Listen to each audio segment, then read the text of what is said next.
आज विशेष उद्देश्य है। आज बहुत ही ऐतिहासिक और हम लोगों के जीवन को परिवर्तन करने के लिए एक ऐसा दिन है जो शायद हमारे पैदा होने से भी ज्यादा महत्वपूर्ण दिन है। साथियों, आज ही के दिन इस देश ने बाबा साहब अम्बेडकर के द्वारा निर्मित भारतीय संविधान को अंगीकृत किया गया था। आज बाबा साहब ने संविधान सभा को संविधान सौंपा था और बाबा साहब अम्बेडकर ने एक बात कही थी कि मैंने रानी के पेट का ऑपरेशन कर दिया है, अब राजा रानी के पेट से पैदा नहीं होगा, अब राजा बैलेट पेपर से वोट से पैदा होगा, जिसके वोट ज्यादा होंगे उनका राजा होगा। ये तो बात राजपाट की रही, लेकिन हमारे लोगों को आज तक ये इस्तेमाल करना ही नहीं आया वोट कि कैसे इस्तेमाल करते हैं। दूसरी बात साथियों, आज के दिन की बदौलत इस संविधान की बदौलत और बाबा साहब की स्ट्रगल की बदौलत हमें आज एक ऐसा डॉक्यूमेंट, नहीं तो हमें हजारों वर्षों से गुलामी की बेड़ियों में जकड़ा हुआ था, हमें इंसान के रूप में पैदा होने के बावजूद भी इंसान नहीं समझा जाता था इस ब्राह्मणिकल व्यवस्था में। साथियों, इस देश का जो बुरा हाल इस सिस्टम पे बैठे हुए लोगों ने किया, साथियों, देश में जो वर्ण व्यवस्था स्थापित की, देश में जो जाति व्यवस्था स्थापित की, उसको उसी के कारण हमारा शोषण होता था, उसी के कारण हमारा इस देश में बुरा हाल था। जबकि हम लोग इस देश के मूल निवासी, हम भारतवासी नागरिक सर्वप्रथम थे, लेकिन इन लोगों ने, जो ब्राह्मणिकल व्यवस्था के लोग हैं, इन्होंने हमें गुलाम बनाने का काम वर्ण व्यवस्था में किया और साथियों, काम के आधार पर इन लोगों ने जातियां भी तय कर दी, क्योंकि इनके हाथ में सत्ता थी, राज था, ताकत थी। साथियों, एक ऐसे महापुरुष का जन्म हुआ जिसको स्कूल से बाहर बैठ के पढ़ने का अधिकार दिया गया। मुश्किल से कमरे के बाहर बैठ के वो पढ़ते थे, जिनको अंदर कमरे में बैठने का भी अधिकार नहीं था। उस विद्यार्थी ने बड़ा होकर के संघर्ष करके अपने दम पर इस देश में एक ऐसी अलग जगाई, एक ऐसा प्रावधान दिया और विदेशों में पढ़ाई करके बाबा साहब अम्बेडकर ने इस देश में आकर के इस देश के दलित, पिछड़े, शोषित वर्ग के लिए भारतीय संविधान की रचना की और उनको मानव के स्वरूप में पैदा होने का सौभाग्य प्राप्त बाबा साहब अम्बेडकर के द्वारा किया गया। बाबा साहब अम्बेडकर ने अपना पूरा जीवन दबे कुचले शोषित समाज को उठाने के लिए, उनको कामयाब करने के लिए पूरा जीवन लगा दिया। बाबा साहब अम्बेडकर ने अपने सारे बच्चे कुर्बान कर दिए इस मूवमेंट के ऊपर। बाबा साहब अम्बेडकर का एहसान हम लोग कितने भी जन्म ले तब भी नहीं उतार सकते। साथियों, आज बहुत ही ऐतिहासिक दिन है। बहुत सारे लोग इस देश में ऐसी ताकतें काम कर रही हैं जो संविधान को नहीं मानते, जो आज का दिन भी काले दिवस के रूप में मनाते हैं। कुछ ऐसी एंटी सोशल एलिमेंट संस्थाएं हैं, जैसे अगर मैं नाम लूं तो सबसे पहले नाम आरएसएस का आता है। वो, उनको सबसे ज्यादा दिक्कत ही लोकतंत्र शब्द से है, डेमोक्रेसी से है, क्योंकि वो लोग नहीं चाहते इस देश में जो इंसान है उसको इंसान के रूप में समझा जाए। उनका तो सारा का सारा सिस्टम ही पाखंडवाद पे टिका हुआ है। उनका तो सारा धर्म ही एक ऊंच नीच पे स्थापित है। अरे, एक धर्म, वो कैसा धर्म जो एक व्यक्ति को पैदा होते ही नीच साबित करता है और एक आदमी को, अनपढ़ मूर्ख को भी पैदा होते ही उच्च साबित करता है।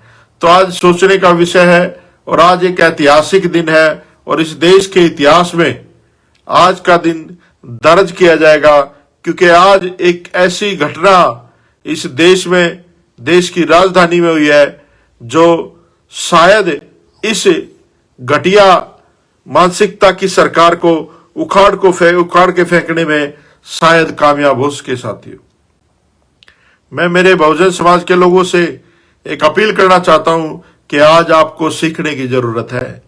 ये हाथी जैसी विशालकाय समाज आज सोया हुआ है।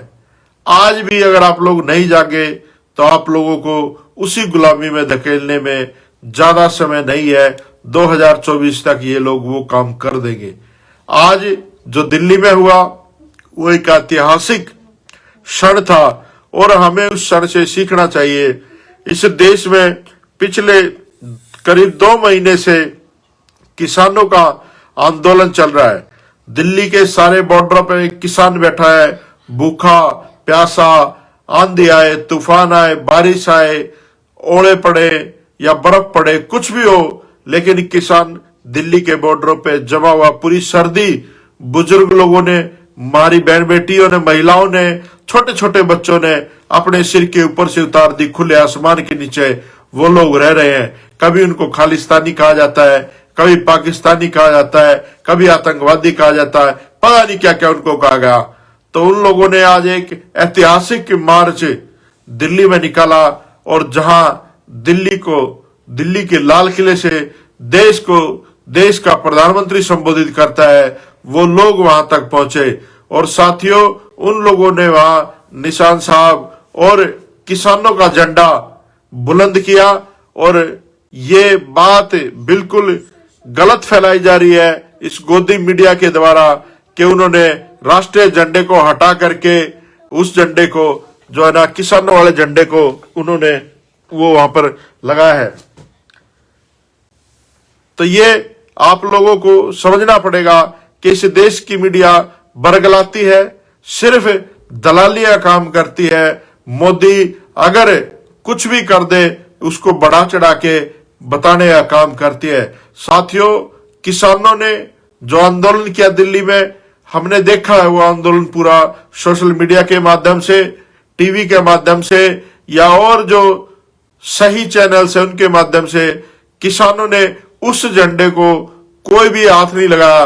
उन्होंने एक अलग से पोल पे निशान साहब और किसानों का झंडा वहां पर लगाया। साथियों, देश की आन बान शान वैसे ही लहरा रही थी जैसे पहले वहां पर लहरा रही थी। ये तो जो गोदी मीडिया है या जो और इनके आईटी सेल के लोग हैं, वो इस आंदोलन को बदनाम करने के लिए इस तरह की चीजों को प्रचार प्रसारित कर रहे हैं कि देश के नेशनल फ्लैग का इन्होंने अपमान कर दिया, देश के संविधान का अपमान कर दिया। अरे जब देश के जंतर मंतर पे संविधान को जलाया जाता है, जब ये कुत्ते कहां पर जाते हैं, नारंगी कीड़े जो भौंक रहे हैं आज, जब कहां जाते हैं, जब आरएसएस के दफ्तर पे भारतीय झंडे को आरएसएस के झंडे से नीचे लगाया जाता है और बीजेपी के कार्यालय में बीजेपी का झंडा ऊपर होता है और नेशनल फ्लैग नीचे रहता है, जब ये नारंगी कीड़े कहां पर जाते हैं, जब ये भड़वे दलाल मीडिया जब कहा जाता है, तो ये सोचने का विषय है। आज जो घटना हुई है वो बहुत जरूरी थी और मैं उसका 100% नहीं 1000% समर्थन करता हूं किसानों के आंदोलन का कि जब कोई सत्ता बेलगाम हो जाए तो उसको लगाम लगाने के लिए लोकतंत्र में लोगों के समूह को इकट्ठा होना पड़ता है। और ऐसे कितने ही कंट्री हैं जो लोगों ने आंदोलन किए और वहां के राजाओं को भागने के लिए मजबूर कर दिया गया। और ये जो आज लोकतंत्र की वजह से, बाबा साहब अम्बेडकर की वजह से इस देश में डेमोक्रेसी है और जो लोग इस डेमोक्रेसी को रूल कर रहे हैं उनको पता ही नहीं कि डेमोक्रेसी होती क्या है और डेमोक्रेसी चलती कैसे है। मुझे आज चौधरी देवीलाल जी की एक बात याद आती है। वो कहते थे कि लोक राज लोक लाज से चलता है। आज जो सरकारें बैठी हैं उनकी लिहाज खत्म हो गई है। आज जिनको लाल किले पे ये बात गलत लग रही है, उन हरामखोरों को इस देश के बॉर्डर नहीं दिखे कि इस देश का अन्नदाता सड़क पे गर्मी में, धूप में, प्यास में, सर्दी में कैसे पड़ा हुआ है, कितने दिन से गुहार लगा रहे थे। क्या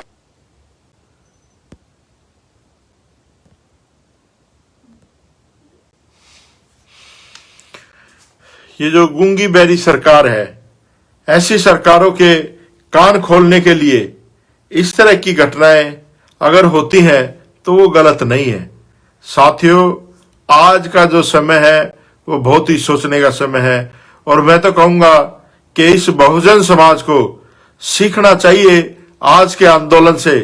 आज जो आंदोलन हुआ है, बहुजन समाज को सीखना चाहिए इस आंदोलन से कि आप थोड़े से देखो कितने किसान गए होंगे दिल्ली में, शायद 1 लाख किसान होंगे या 2 लाख होंगे या ज्यादा से ज्यादा 5 लाख होंगे, लेकिन उन्होंने इन चड्डी वालों की सरकार की नाक में कील ठोकने का काम किया है। उनके माथे के अंदर यहां पर कील मार के आए हैं ये किसान। तो आज सोचना चाहिए, समझना चाहिए इस पूरे देश के बहुजन समाज को कि एक ऐसी सरकार बनाए जो लोगों के लिए हो, जो लोगों के लिए काम करे, जो देश के लिए काम करे। और ऐसी सरकार एक ही सरकार हो सकती है जो संविधान को मानने वाले लोग हैं, जो संविधान को सर्वोपरि मानते हैं। ऐसी इस देश में एक ही सरकार हो सकती है और वो है बहुजन समाज पार्टी की सरकार। बहुजन समाज पार्टी की सरकार, ध्यान से सुन लो, कुछ दलाल लोग जो हैं कांग्रेस बीजेपी में जो बैठे हैं बहुजन समाज के, चाहे वो वाल्मीकि जाति से हो, चाहे वो चमार जाति से हो, चाहे वो दानक समाज से हो, किसी भी बिरादरी से हो बहुजन समाज की, वो जो दलाल बैठे हैं कांग्रेस बीजेपी में, वो प्रचार करते हैं हमारे जैसे लोगों के लिए नेगेटिव कि जी ये तो फलाने को नहीं मानते, ये तो डिकड़े को नहीं मानते, ये तो बीएसपी के खिलाफ है जी, ये तो फलानी के खिलाफ है। हम लोग आखिरी सांस तक बहुजन समाज पार्टी के साथ हैं, आंख नाक कान खोल के सुनने वो लोग जो लोग हमारे खिलाफ गलत प्रचार करते हैं। और हमें फर्क भी नहीं पड़ता क्योंकि जिनके अंदर कुछ दम होता है ना, प्रचार उनका होता है, चर्चा उनकी होती है। जो लोग हमसे डरते हैं वो लोग चर्चा करेंगे, नेगेटिव करेंगे, पॉजिटिव नहीं करेंगे। तो साथियों, आज हमें सबको इस मान्यवर साहब कांशीराम की मूवमेंट को बचाने की आवश्यकता है। आज बाबा साहब अम्बेडकर के मिशन को बचाने की आवश्यकता है। अगर आप लोग अब भी नहीं सुलझे, अब भी नहीं समझे, तो ये देश वो दिन दूर नहीं है जब ये देश दोबारा मनुवाद के कब्जे में होगा। कुछ मित्र सुंग जैसे लोग इस देश पे राज करेंगे और सम्राट अशोक को फिर ये लोग, जिस तरह से इन लोगों ने हमारे बड़े बड़े योद्धाओं को छल कपट से धोखे से मारा है, ये लोग दोबारा उन्हीं चीजों में आप लोगों को फंसाने का काम करेंगे साथियों। और साथियों, यूपी सरकार ने एक बहुत बड़ा खेल मैं आप लोगों से शेयर करना चाहता हूं। यूपी की सरकार ने एक बहुत बड़ा खेल खेला है यूपी में। इस बार गणतंत्र दिवस में भगवान महर्षि वाल्मीकि जी की प्रतिमा को, उनके स्वरूप को शामिल किया गया है। जो इनका तथाकथित भगवान है उसके आगे, रथ के आगे भगवान वाल्मीकि जी का रथ जोड़ा गया है। साथियों, ये अच्छी बात है। हम लोग वाल्मीकि जाति के लोग वाल्मीकि भगवान के नाम से जाने जाते हैं। ये हमें स्वीकार करने में कोई दिक्कत नहीं है। पूरी दुनिया में लोग हमें वाल्मीकि के नाम से जानते हैं। और अगर सरकार ये शुरू से ही, जिनकी मानसिकता ऐसी थी, अगर ये सम्मान देना चाहते हैं तो शुरू से होना चाहिए थी चीजें। देश के लोगों के साथ उत्तर प्रदेश में वाल्मीकि समाज बहुत ज्यादा संख्या में है और डरी हुई है योगी की सरकार, बीजेपी की सरकार। जो इन लोगों ने हमारी बहन मनीषा के साथ किया साथियों, वो कोई साधारण घटना नहीं थी। हमारी बहन के साथ गैंगरेप हुआ, उसके साथ गलत हुआ, इलाज भी नहीं हुआ समय से और एफआईआर भी समय से नहीं हुई। और उसके बाद रात को 2:30 बजे प्रशासन ने, जो इस देश के संविधान का बलात्कार किया, रात को हमारी बहन को जला के मार दिया गया। तो हम वो दिन भूले नहीं है योगी। तेरी तो हम लोग कब्र खोद के रहेंगे 2022 में। और 2022 में बहुजन समाज पार्टी की सरकार बनाने में सबसे बड़ा योगदान अगर किसी का होगा तो वाल्मीकि समाज का होगा। हम लोग घर घर जाकर के प्रचार करेंगे बहुजन समाज पार्टी का, क्योंकि बहुजन समाज पार्टी ही एक ऐसी पार्टी है जो दलित, गरीब, पिछड़े सबकी बात करती है, बाबा साहब अम्बेडकर के संविधान की बात करती है। बहन कुमारी मायावती ने जो लखनऊ में जो इतना बड़ा सिस्टम बनाया है, एक साइलेंट वार है और वो वार सदियों तक रहेगी। हम भी नहीं रहेंगे, बहन जी भी नहीं रहेंगे, कोई भी नहीं रहेगा, लेकिन वो ऐतिहासिक स्मारक जो कार्य बहन जी ने अपने कार्यकाल में किए हैं, वो काम कभी भी कोई भी नहीं कर सकता। इसके लिए सल्यूट करते हैं बहन कुमारी मायावती जी को कि उसने महापुरुषों का इतिहास जमीन पर लेके आई। और आप लोगों को, बहुजन समाज के लोगों को बहन जी के संघर्ष को देखना चाहिए उन्होंने किस उम्र में कहां से संघर्ष किया था और कहां तक समाज को लेकर के गई हैं। आपकी भी जिम्मेदारी बनती है इस देश के सर्वोच्च पद पर, प्रधानमंत्री के पद पर बहन जी को बिठाने का काम करें, बहुजन समाज पार्टी की सरकार बनाने का काम करें। साथियों, जो लोग मुझसे नाराज हैं, मुझसे बेशक से रहे, लेकिन बहुजन समाज पार्टी को मजबूत करने के लिए आप लोग दिन रात एक कर दो। हरियाणा में 2024 में चुनाव है, उससे पहले पंजाब में चुनाव 2022 में, उत्तर प्रदेश में है, यहां पर सरकारें बनाओ। पंजाब में भी बहुत ज्यादा वाल्मीकि समाज की संख्या है, उनको भी बहुजन समाज पार्टी से जोड़ो। लेकिन मैं एक अपील बहन जी से भी करना चाहूंगा, अगर कोई मेरी बात बहन जी तक पहुंचा सके या बहन जी सोशल मीडिया पे देखती हैं, तो मैं एक अपील बहन जी से करना चाहूंगा कि बहन जी, जिन लोगों की आप जिम्मेदारी लगाते हो प्रदेशों में, चाहे हरियाणा हो, चाहे पंजाब हो, चाहे हिमाचल प्रदेश हो, देश का कोई भी राज्य हो उत्तर प्रदेश को छोड़ करके, ये लोग ईमानदारी से काम नहीं करते। ये लोग पता नहीं क्यों काबिल लोगों से डरते हैं। जो लोग समाज में काम कर रहे हैं उनसे पता नहीं ये लोग क्यों डरते हैं, समझ नहीं आता। ये अपनी कुर्सी बचाने के चक्कर में बहुजन समाज पार्टी को खत्म करते जा रहे हैं। इनको सिर्फ अपनी कुर्सी चाहिए कि हमारी कुर्सी ना चली जाए, उसके लिए चाहे पार्टी का सत्यानाश हो जाए। तो बहन जी, कम से कम स्टेटों में इन चीजों पे ध्यान दें, और जो हमारे प्रदेश अध्यक्ष है, प्रभारी हैं, या जो भी जिला स्तर तक हमारे पदाधिकारी है, इन सब के ऊपर एक एक ऑब्जर्वर टीम लगाई जाए, जो आपकी पर्सनल आपकी पे सलाह हो, जो आपको एक एक बात सच्चाई से, ईमानदारी से समाज में जो चल रही है वो जाकर के बताएं, ताकि आपके कोई कान ना भर सके, आपके आगे किसी की कोई चुगली ना कर सके। बहुत सारे साथी हरियाणा में ऐसे हैं जो पार्टी से बाहर हैं और पार्टी के लिए दिन रात काम करते हैं। मैं रोज मिलता हूं ऐसे लोगों से, ऐसे लोगों की संख्या बहुत ज्यादा है। अगर बहन जी आप ध्यान देंगे तो हरियाणा में सबसे पहले सरकार बन सकती है और पंजाब में भी बन सकती है। हम लोगों ने एक विशेष लोगों की तरफ ही ध्यान दिया है। हम लोग चाहते हैं बहन जी आप सभी समाजों का प्रतिनिधित्व बहुजन समाज पार्टी में शामिल करें, चाहे पंजाब हो, हरियाणा हो, उत्तर प्रदेश हो, कहीं भी हो। जो बड़ी जातियां हैं शेड्यूल कास्ट समाज की, सबसे पहले तो वाल्मीकि और चमार समाज ही आता है। इस पार्टी में, हमारी पार्टी में, बहुजन समाज पार्टी में कहीं ना कहीं मुझे ऐसा लगता है कि भागीदारी की कमी है। सभी जातियों की भागीदारी हो, सभी जाति के लोगों को ये लगे कि हाँ, मेरी समाज का, मेरी जाति का कोई लीडर है, ताकि मैं उससे जुड़ सकूं और बहुजन समाज पार्टी को मजबूत कर सकूं। अगर हम लोग राष्ट्रीय लेवल की बात करें तो हमारी एक ही नेता है, वो है बहन कुमारी मायावती। हमारी एक ही पार्टी है, बहुजन समाज पार्टी। लेकिन बहन जी, आपको स्टेटों में भी ध्यान देना चाहिए, और स्टेटों में जो लोग बैठे हैं उनको थोड़ा सा कड़ाई से मजबूती से और धमका करके, जैसे मर्जी अपने ही लोग हैं उनको ठीक करिए, और ज्यादा से ज्यादा लोगों को बहुजन समाज पार्टी से जोड़ने का काम करें। मेंबरशिप शुरू करें, लोगों को पार्टी को घर घर गांव गांव जाकर के पार्टी को मजबूत करने का काम हमारे स्टेट के लोग करें। आपसे यही निवेदन है। और जिन लोगों के दिमाग में बहम है वो अपने दिमाग से बहम निकाल दें। हमारी आखिरी पार्टी यही है, बहुजन समाज पार्टी, और हम मरते दम तक बहुजन समाज पार्टी के लिए ही काम करेंगे। क्योंकि कभी भी कोई भी कितना भी दम लगा लेना, बहुजन समाज पार्टी जैसा स्ट्रक्चर ना तो खड़ा पहले कभी हुआ है, ना इसके बाद कभी होगा। तो इस बहुजन समाज पार्टी को हम लोगों ने मजबूत करना है। हमारी पार्टी है, अपनी पार्टी है, और कांग्रेस बीजेपी दोनों को ही लात मारनी है। जो अपने समाज के लोग भाजपा में, कांग्रेस में या आम आदमी में जहां भी बैठे हैं, वो तुम्हारी जात के हो सकते हैं, जमात के नहीं हो सकते।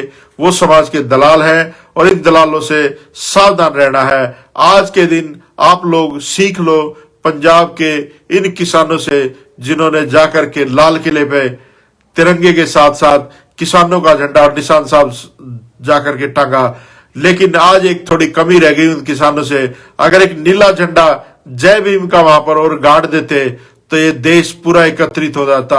और मैं तो एक और चीज कहूंगा आप लोगों को, आज एक बहुत ही मिशनरी साथी मुझे मिले, उन्होंने एक बात कही कि हम सब लोगों को बौद्धिस्ट होना चाहिए, और सिखिज्म जो है वो हमारे पूर्वजों का बनाया हुआ, सिख धर्म जो है हमारे पूर्वजों का, गुरु रविदास महाराज जी का बनाया हुआ है। और आज वो साबित भी हुआ है।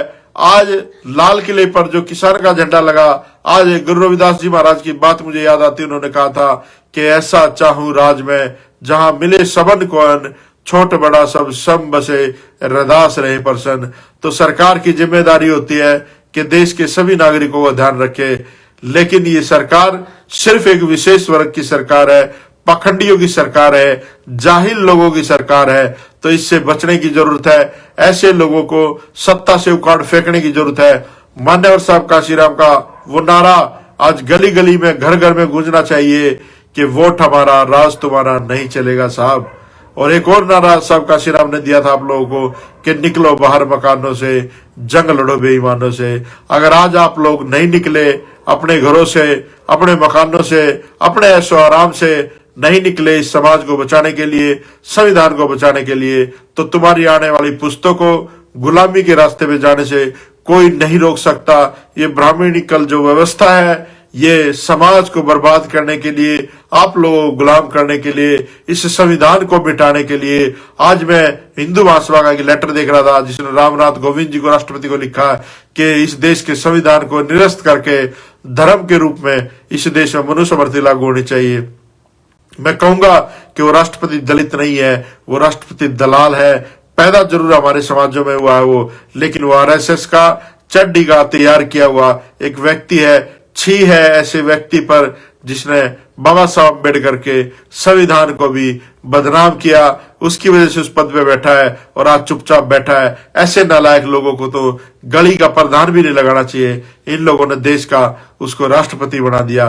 तो ऐसे मूर्ख लोग आज देश की सत्ता में बैठे हैं जिनको पता ही नहीं कि देश चलाना कैसे है। देश लोगों से है, लोगों से लोकतंत्र है, लोगों से सरकार है। अगर लोग खुश नहीं होंगे तो देश का क्या करोगे।